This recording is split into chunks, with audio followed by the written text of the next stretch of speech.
Story told by Osho. Are you henpecked? In the life of one of the great emperors of India, Akbar, there is a small story.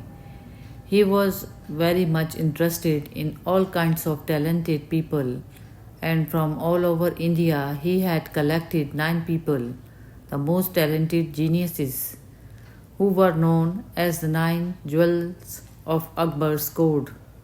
One day, just gossiping with his vice counselors, he said, "Last night I was discussing with my wife. She is very insistent that every husband is henpecked. I tried hard, but she says, I know many families, but I have never found any husband who is not henpecked. What do you think?" he asked the counselors. One of the counselors, Birbal, said, "Perhaps she is right because you could not prove it.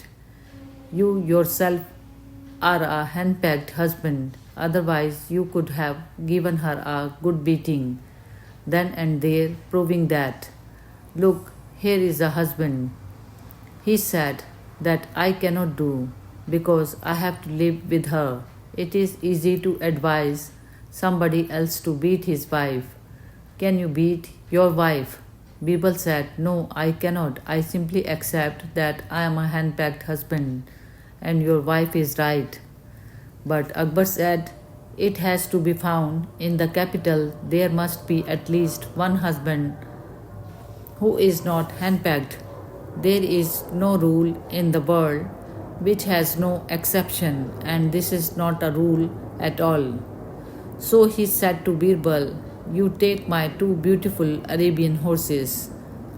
One was black, one was white, and go around the capital, and if you can find a man who is not henpecked, you can give him the choice.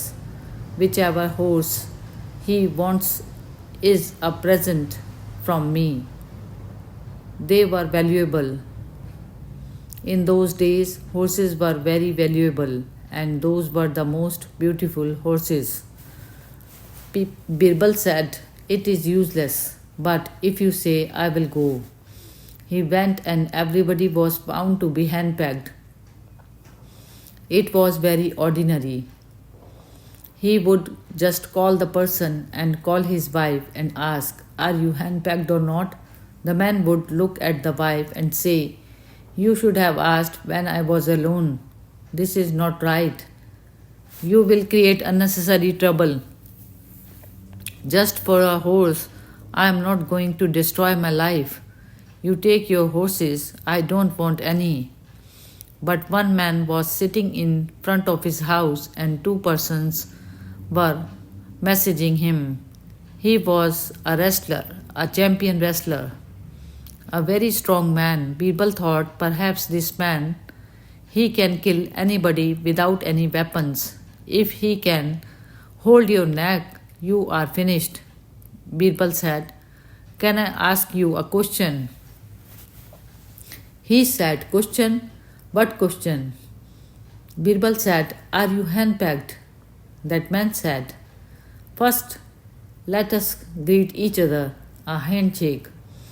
And he crushed Birbal's hand and said, "Unless you start crying and tears start coming from your eyes, I will not leave your hand. Your hand is finished. You dare to ask me such a question." And Birbal was dying. He was almost a man of steel, and tears started coming, and he said, "Just leave me. You are not henpecked. I have just come to a wrong place. But where is your wife?" He said, "Look, she is there, cooking my breakfast." A very small woman was cooking his breakfast.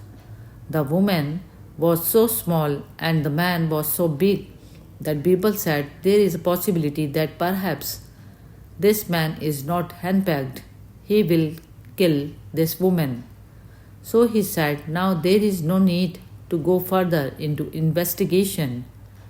You can choose either horse from these 2, black and white, a reward from the king for the one who is not henpecked." And at that time, That small woman said, "Don't choose the black, otherwise I will make your life a hell." The man said, "No, no, I will choose the white. You just keep quiet." Birbal said, "You don't get either, neither white nor black. It is all finished. You lost the game. You are a henpecked husband." There is a continuous fight for domination. Love cannot blossom in such an atmosphere.